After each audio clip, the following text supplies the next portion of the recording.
Bonjour tout le monde et bienvenue dans cette nouvelle vidéo. On se retrouve aujourd'hui pour faire le bilan du budget de mon abonné qui est solo avec sa fille, qui habite en Belgique. Alors j'ai un petit peu de retard parce qu'il me semble que c'est son bilan du mois de mars, ou peut-être même du mois de février, enfin je ne sais plus, peut-être que vous le savez même mieux que moi. Enfin peu importe, mais d'ici 15 jours je referai un autre bilan histoire de se remettre à niveau. Puisque comme maintenant je ne fais plus de vidéos le samedi, ben forcément ça décale un petit peu. Voilà, donc on attaque tout de suite son bilan.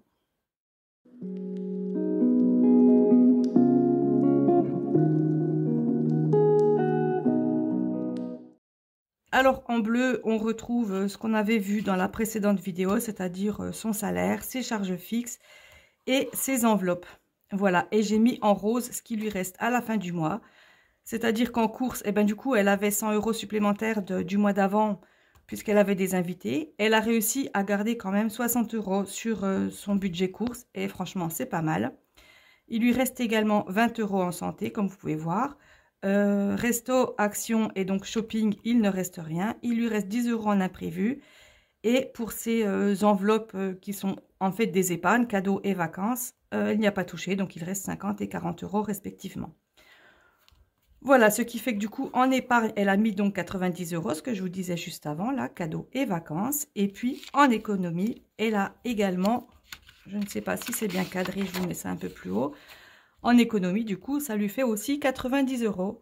Donc, franchement, c'est génial, ce qui lui fait quand même 180 € d'économiser sur ce mois, en sachant qu'elle a des charges énormes par rapport à son salaire. Donc, c'est vraiment super bien. Je suis vraiment très contente pour elle et je suis fière d'elle. Voilà, on passe tout de suite à ses prévisions de budget, donc pour le mois suivant, qui est donc un mois déjà écoulé, vous avez compris.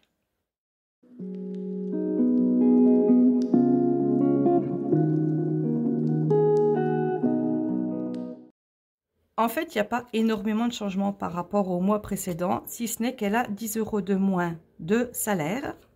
Les charges fixes, je ne les ai pas remis, c'est les mêmes qu'avant. Donc si vous voulez voir les charges fixes, ben, de toute façon il suffit de faire pause sur le début de la vidéo et puis vous verrez ces charges fixes qui sont les mêmes.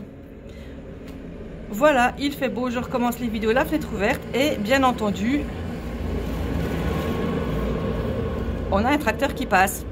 Alors je ne sais plus, mon abonné qui est de vers Toulouse ou je sais pas quoi, elle aime bien le bruit des tracteurs. Donc un petit coucou à toi, t'es contente, il y a un tracteur. Voilà, donc les revenus moins les charges fixes, ce qui fait qu'il lui reste 682 €. Alors elle a donc prévu 450 € de courses, 30 € de resto, 40 € de santé, 10 € pour action, 20 € pour shopping et 20 € pour imprévu. C'est exactement pareil que le mois dernier. Il y a juste 20 € de moins en shopping, ce qui fait 570 €. Et puis en fait, les épargnes que j'avais mis le mois dernier dans la catégorie enveloppe, je les ai mis cette fois-ci directement dans la catégorie épargne, puisque normalement, elle ne devrait pas y toucher. Ce qui fait qu'il lui reste 22 € sur le compte, comme le mois dernier, enfin... Les mois sont décalés, mais disons comme son dernier budget, qu'on a vu ça juste avant. Je parle n'importe comment.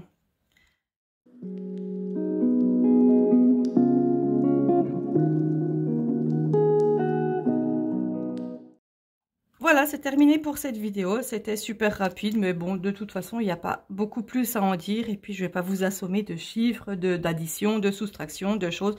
L'essentiel est sur cette feuille. Et puis donc, on se retrouve dans 15 jours pour faire le bilan de ce budget. Et puis comme ça, on reprendra un petit peu le rythme normal. Mais je pense que bientôt, elle aura, elle non plus besoin de mes lumières, entre guillemets. Parce que finalement, je ne suis pas non plus une pro dans la méthode des enveloppes budgétaires. Je fais avec ce que je sais, ce que j'apprends et ce que je devine. Donc voilà, j'espère que ça vous a plu. Comme d'habitude, abonnez-vous, activez la cloche de notification. N'hésitez pas à me mettre un petit pouce vers le haut pour m'encourager. Et comme je le dis régulièrement, c'est sans doute bon également pour le référencement sur YouTube. Laissez-moi un commentaire. Vous savez que j'aime bien répondre, même si de temps en temps, je mets 2-3 jours à répondre. Je vous réponds quand même à tout le monde et ça me fait super plaisir.